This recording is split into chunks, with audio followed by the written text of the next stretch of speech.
بسم الله الرحمن الرحيم. مشاهدينا الكرام، السلام عليكم ورحمة الله وبركاته. أهلا بحضراتكم في لقاء متجدد من برنامج قوارير. الشاشات الإلكترونية دلوقتي سواء كانت آيباد أو تابلت أو تليفون أصبحت منتشرة جدا جدا، وجزء لا يتجزأ من حياتنا. أصبحت كمان موجودة في كل مكان، سواء موجودة في البيت أو في المدارس أو في الجامعات أو في أي مكان. أصبح العصر كما يقال عليه العصر الرقمي. والحقيقة احنا ما ينفعش نتجاهل ابدا اصغر الفئات اللي بتتعامل مع الشاشات دي، سواء بيتعاملوا معاها في البيت او في المدارس. الاطفال الصغيرين والمراحل العمرية الصغيرة، والحقيقة اصبحت جزء كبير جدا من حياتهم، واصبحوا متمسكين بيها جدا ومتأثرين بيها جدا، لدرجة وصلت عند بعض الاطفال للادمان، انه مش قادر يسيب التليفون من ايده او الايباد ومرتبط بيه جدا جدا. خليني اقول لكم الابحاث قالت ايه عن الموضوع ده. ابحاث حديثة قالت ان الاطفال اللي بيقضوا وقت طويل جدا قدام الشاشات وهم بيتفرجوا عليها بيتعرضوا لمخاطر جسيمة جدا على صحة عيونهم. التركيز المستمر على الشاشات، سواء كان بيلعب او حتى بيتفرج، بس بيتفرج وبيسمع، بيجعل عضلات العين تعمل بجهد أكبر من المعتاد، وده بيرهقها جدا جدا. الأبحاث أشارت كمان لنقطة مهمة، إن الموضوع مش مقتصر على جهد العين فقط أو التعب الجسدي أو الصحة البصرية فقط، بل ممتد كمان للجانب النفسي. إزاي؟ أشار الباحثون إن الوقت الطويل اللي بيقضيه الأطفال على الشاشات بيأثر سلبي على تواصلهم الاجتماعي وقدرتهم على التفاعل مع الآخرين في العالم الواقعي، لأن هم ارتبطوا بعالم افتراضي. التأثير ده بيعمل إيه؟ بيعزز من شعور العزلة عندهم، وبيؤدي لتقليل الاهتمام بالأنشطة الاجتماعية والتفاعلات الإيجابية، وترجع الأم تقلق وتخاف وتشتكي إن ابنها أو بنتها مكتئبة أو انطوائية، ما بتتكلمش مع حد، أو متأخرة في الكلام، أو معدل تركيزها أقل. كل التفاصيل دي بتبقى راجعة، أو الشكاوى دي بسبب جلوس الأولاد أمام الأجهزة أو الشاشات الإلكترونية فترات طويلة. حلقتنا اليوم إن شاء الله من برنامج قوارير هنتكلم فيها عن أثر الأجهزة الإلكترونية والشاشات على الأطفال، مع ضيفتنا اللي مشرفانا الأستاذة أمال عبد القادر جوهر، مدربة التنمية البشرية واللايف كوتش والماجستير في التعليم. أهلا ومرحبا يا أستاذة أمال. أهلا وسهلا بيكي وبمتابعاتك في برنامج قوارير. شكرا لك أستاذة ندى. أهلا ومرحبا بحضرتك. الحقيقة السؤال اللي بيطرح من كتير من الأمهات، إيه أسباب تعلق الأطفال بالشاشات بهذا الشكل الرهيب الخطير اللي ممكن يصل لدرجة من الإدمان؟ صحيح. مشكلة الشاشات طبعا أو تعلق الأطفال بالشاشات أصبحت مشكلة العصر، في تقريبا موجودة في كل بيت إلا من رحم ربي. فالشاشات بتقدم للأطفال عالم من التسلية والمتعة الفورية، يعني اللحظية، وهذا يشكل عامل جذب قوي لهم. فيه الألوان الزاهية، الرسوم المتحركة، الألعاب يعني المصممة بطريقة تحفز إفراز هرمون الدوبامين أو هرمون السعادة.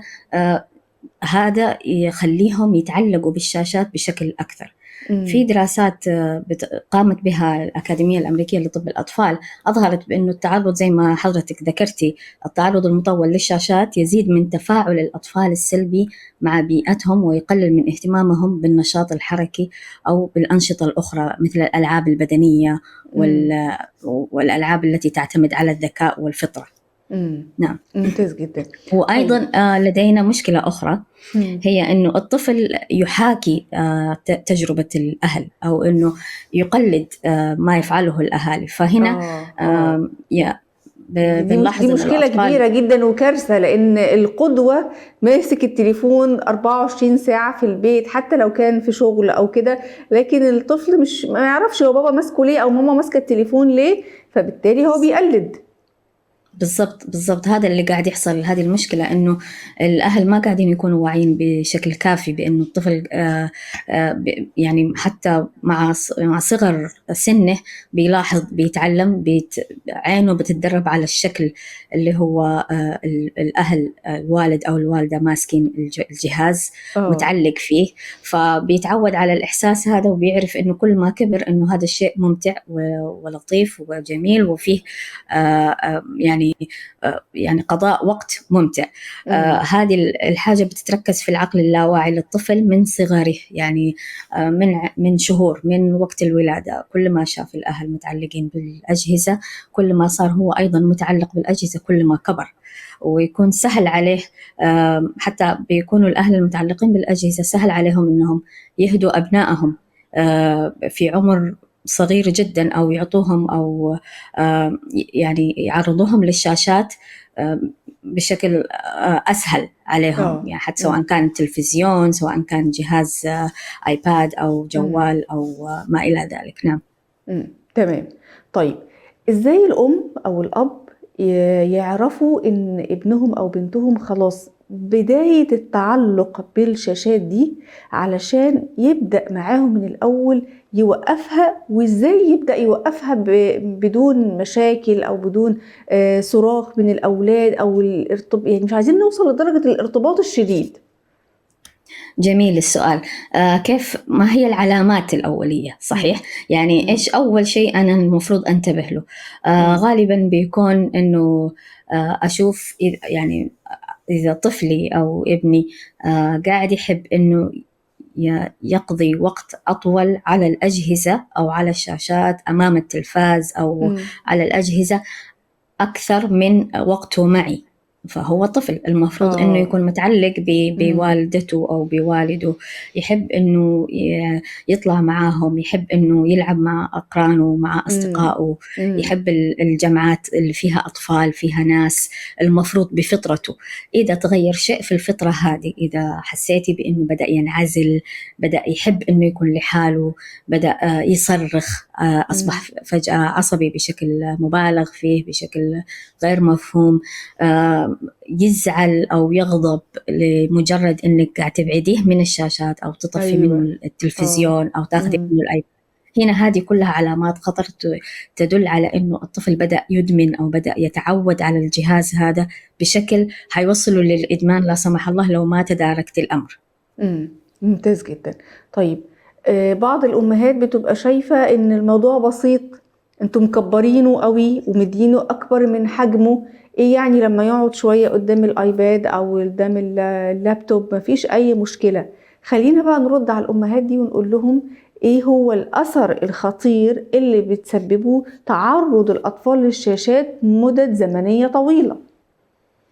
للأسف يعني في دراسات كثيرة جدا تتكلم عن هذه الآثار وكيف إنها يعني مرتبطة بأمراض يعني أو باضطرابات كثيرة حاليا قاعد تكثر في الأسر أو قاعدين نشوفها في المجتمعات بشكل أكثر من زمان، زي مثلا ال ADHD اللي هو اضطراب فرط الحركة وتشتت الانتباه طبعا. نعم. زي مثلا التوحد، أوتيزم، زي مثلا صعوبات في التعلم، ديسلكسيا، يعني الاضطرابات اللي يعني بدأنا نتعرف عليها نحن يعني كجيل الآن، كجيل أمهات أو كجيل بدأنا نسمع عنها بشكل كثير. شايفة هذه كلها بدأت تظهر الآن، يعني هي يمكن زمان كانت موجودة بشكل بسيط لكن ما كانت يعني ظاهرة مجتمعية. الآن قاعدين نشوفها تقريبا في كل البيوت، صارت في كل العوائل. والمشكلة هي قد تكون المشكلة يعني مشاكل عضوية، مثلا في أبحاث تتكلم إنه تطعيمات معينة، طيب لكن لم يثبت شيء إلى الآن. لكن في أبحاث كثيرة تتكلم إنه الأجهزة والشاشات والتعلق بها من عمر مبكر جدا هو واحد من الأسباب.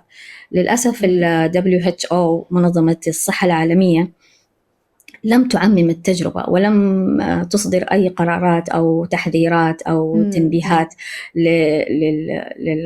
للمؤسسات الصحية بخصوص هذا الموضوع، لأنه يعني لم يأخذوه على محمل الجد حتى الآن.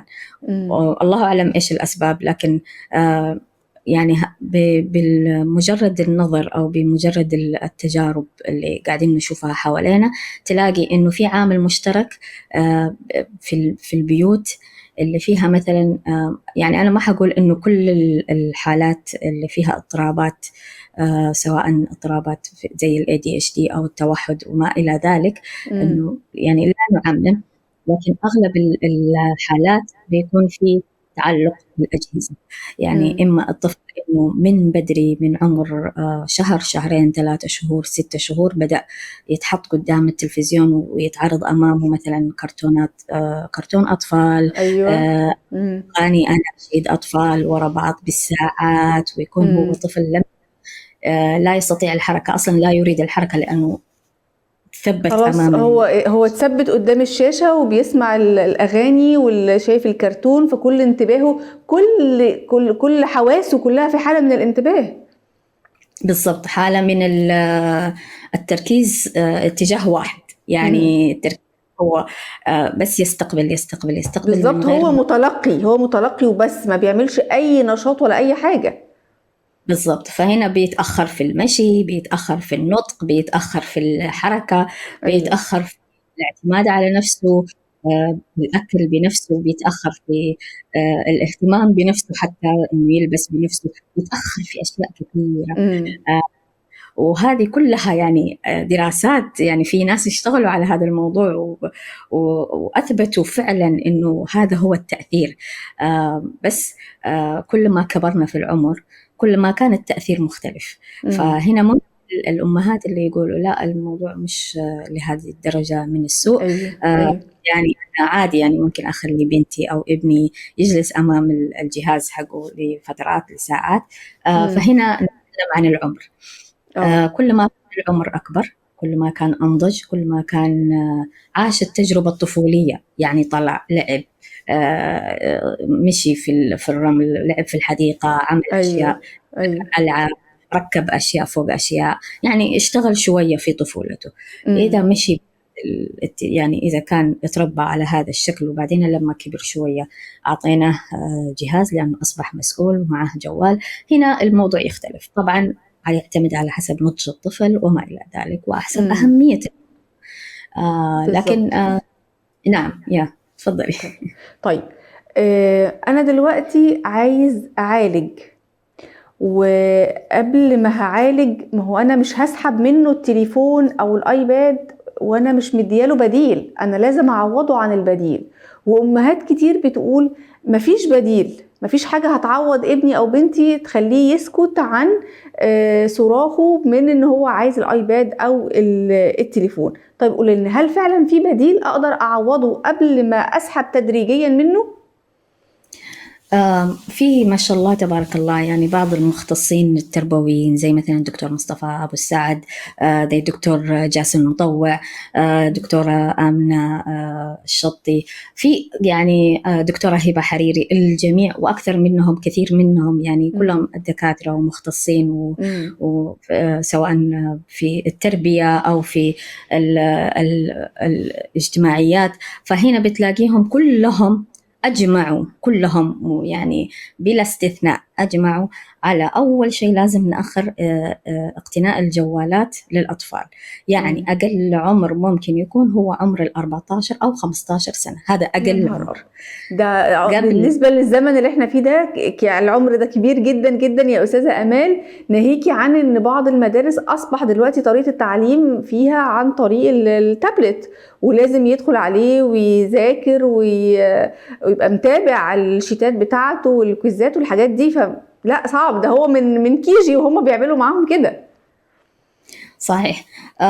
طبعا هي المشكلة أنه للأسف المنظومة التعليمية كلها قاعدة تتجه على اتجاه واحد، يعني سواء بالذات في الدول العربية التعليم الرقمي. نعم، مع إنه يعني عندنا الكوادر التعليمية اللي المفروض إنها تقف على أرض الواقع وتشتغل وجها لوجه مع الأطفال، وفي الإمكانيات وفي المساحة وفي الوقت وفي كل شيء، لكن للأسف يعني أصبح التوجه العالمي إلى التعليم الرقمي.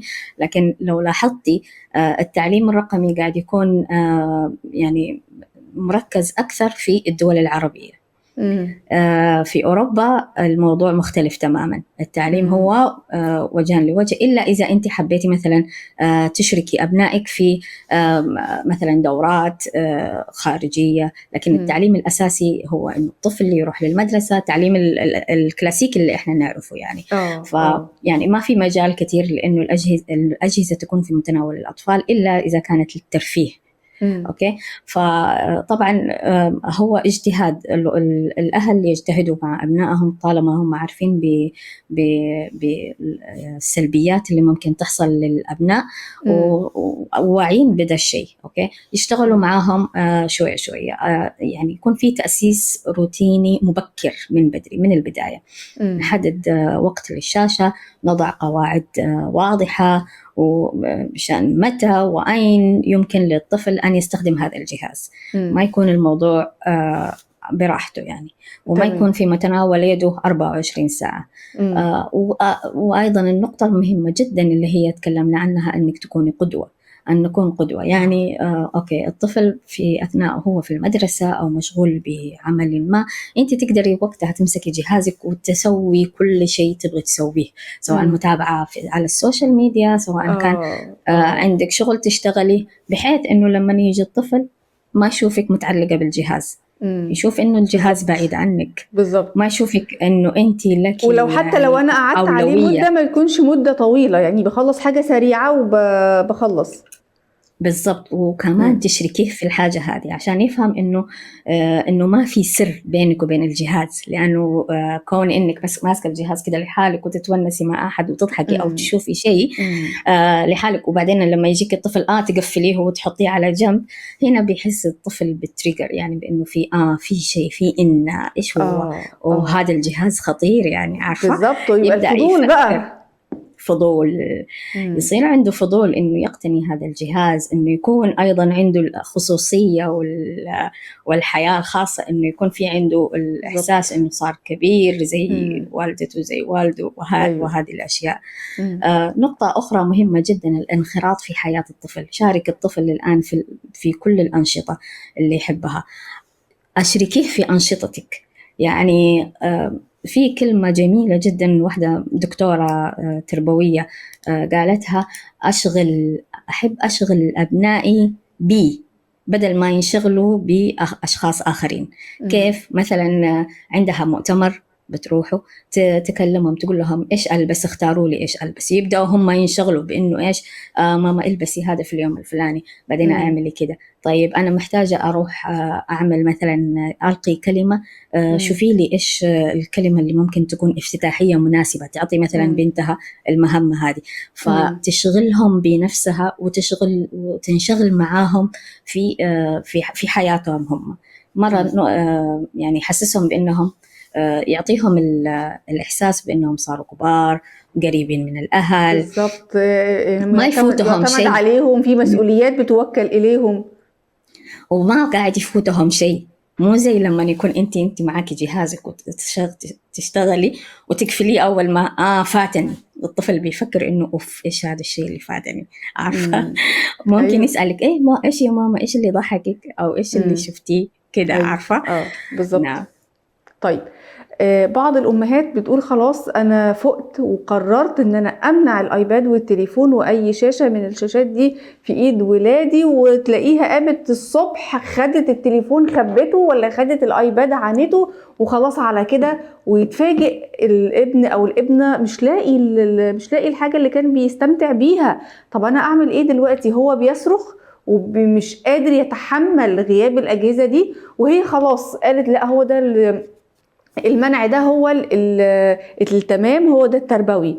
قوليلي دلوقتي، في حالة أخذ الآيباد والمنع بشكل يعني مفاجئ بالطريقة دي، أثاره بتكون إيه؟ وهل المنع التدريجي أصلا هيجيب نتيجة؟ يعني بعض الأمهات تقول لِك طب أنا هاسيبه يتفرّج النهارده 3 ساعات وبعدين بُكرة ساعتين، بعده ساعة وبعد كده أمنع خالص، هل برضه الطريقة دي مناسبة؟ المنع مرة واحدة، يعني حتى لنا إحنا لو أنت مثلا كنت متعلقة بشيء، بكتاب، بجهاز، بجو، فجأة جاء أحد منعه منك، شاله منك، أنت بتحسي إمم، بزعل، بقهر، يعني شيء طبعًا، صعب. آه، نعم. يعني خديه زي ما زي نفسك، يعني عارفة ما حتحبي إنه أحد يمنعك من الجهاز بهذا الشكل.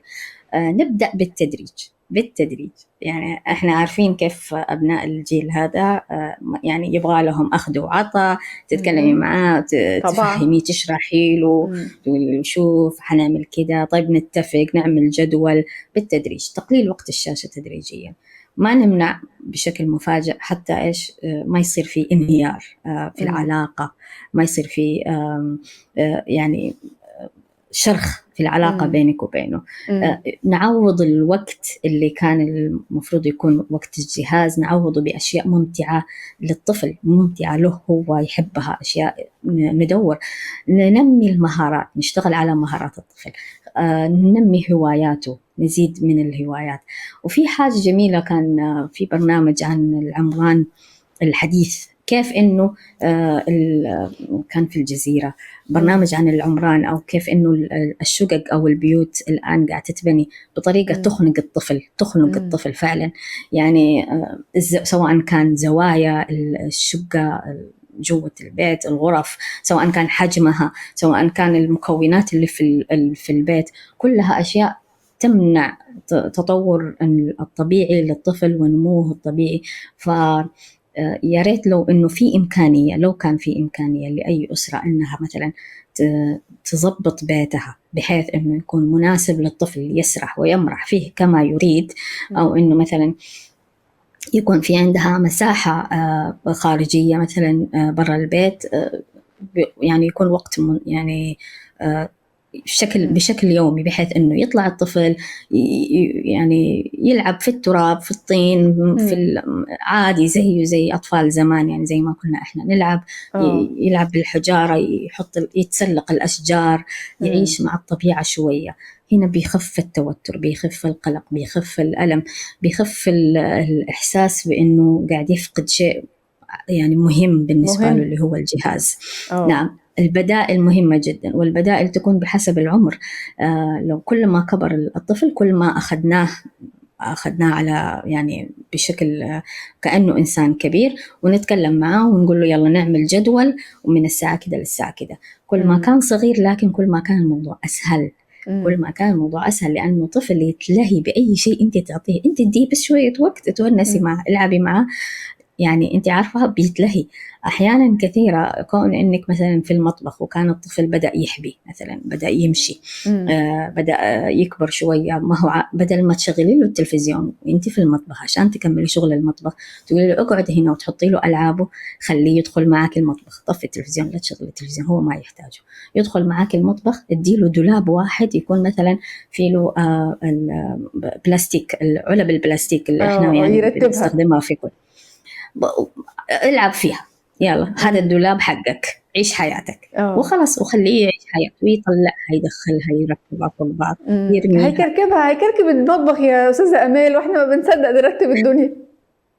خليه يكركب. ما احنا قاعدين نقول البيوت في هذا الزمن ما قاعد تساعد الطفل انه ينمو بشكل طبيعي آه، وبشكل فطري. هو فعلًا، يريد ان يتفاعل مع الاشياء الموجوده في البيت يحط الاشياء، يركبها ويجرب هل يتكسر لو سوى زي كذا، ويعمل ويكب آه، عليه اشياء. اعطيه حاجات ما تخب، يعني ما فيها مثلا زي حبوب الكبيره او حبوب الفاصوليا او هذا، يرميها، إمم، يكبها، او حطيها في كيس يلعب فيها. يعني في افكار كثيره إمم، موجودة، بالذات لو بحثتي في النت حتلاقي بدائل كثيرة ما شاء الله تبارك الله، غير البازل اللي هو إمم، ألعاب تركيب الصور، التركيب. آه. بالضبط، بالضبط، نعم. طيب دلوقتي لو في أم بتتفرج علينا وندمانة جدًا على إنها سابت أولادها للأيباد وإن هم متمسكين بيه جدًا، وهي يعني جلد الذات وتأنيب الضمير، الأول تنصحيها بإيه إنها يعني تطلع من موضوع جلد الذات وتأنيب ضميرها، وهل أقدر إن أنا ألحق اللي فاتني وإن أنا أعالج الدنيا والّا خلاص يعني يعني الأمر بقى سيء ومش هعرف أعالجه. أيوه. شوفي يا عزيزتي، طبعا كل ما عرفتي، كل ما كان عندك وعي بالموضوع بشكل أعمق وبشكل أكبر، كل ما قدرتي إنك تتداركي الأمر. وأنا بتكلم عن الوعي ليش؟ لأنه اقرأي، يعني اقرأي في الموضوع هذا، ابحثي، اقرأي في الدراسات الموجودة أونلاين عندك، تابعي الدكاترة المختصين بالتربية. ليس أي أحد، أتمنى أنه الناس تتابع الدكاترة المختصين بالتربية واللي لهم علاقة وباع في هذا المجال، بيتكلموا عن تجاربهم وعندهم يعني وتخصصاتهم واضحة في هذا المجال. شوفي يعني اقرأي كتب في هذا الموضوع، كيف تكون التربية الحديثة من غير أجهزة.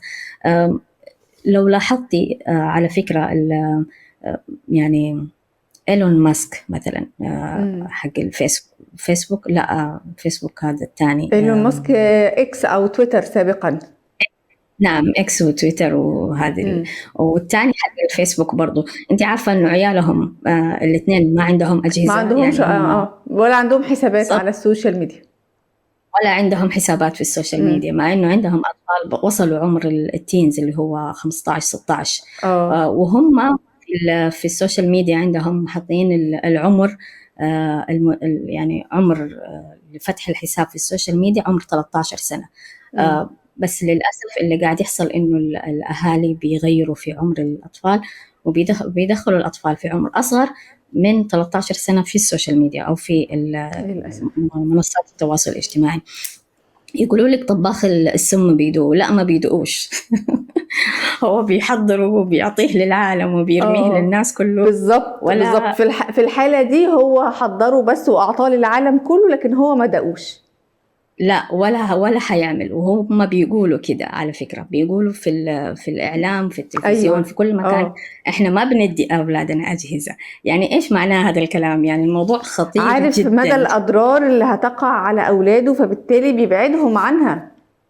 بالضبط. فهنا الوعي، أنا لما أدرك إنه الموضوع خطير يبغالي أشتغل، إذن إيش اللي المفروض أعمله؟ 1 2 3. هل أحتاج أتواصل مع مختص تربوي؟ هل أحتاج إني أطلب الدعم مثلا من زوجي، من أحد من أقربائي، من أختي، من صديقتي، من مجموعة مثلا، أعمل مجموعة دعم لصحبات مثلا في الحي، جيران، مثلا في المدرسة، نتفق إنه خلونا نتفق إحنا مع بعض إنه نعمل كده، نقنن مثلا أوقات الأجهزة، ننتبه على عيالنا، نخرطهم في يعني في العمل على هوايات أخرى، السباحة، الجري، الكورة، يعني في أشياء كثيرة نحاول قدر المستطاع إنه نطلع أبنائنا. هي مرحلة اصبري عليها وبعد كده هترتاحي يا رب يعني يا رب.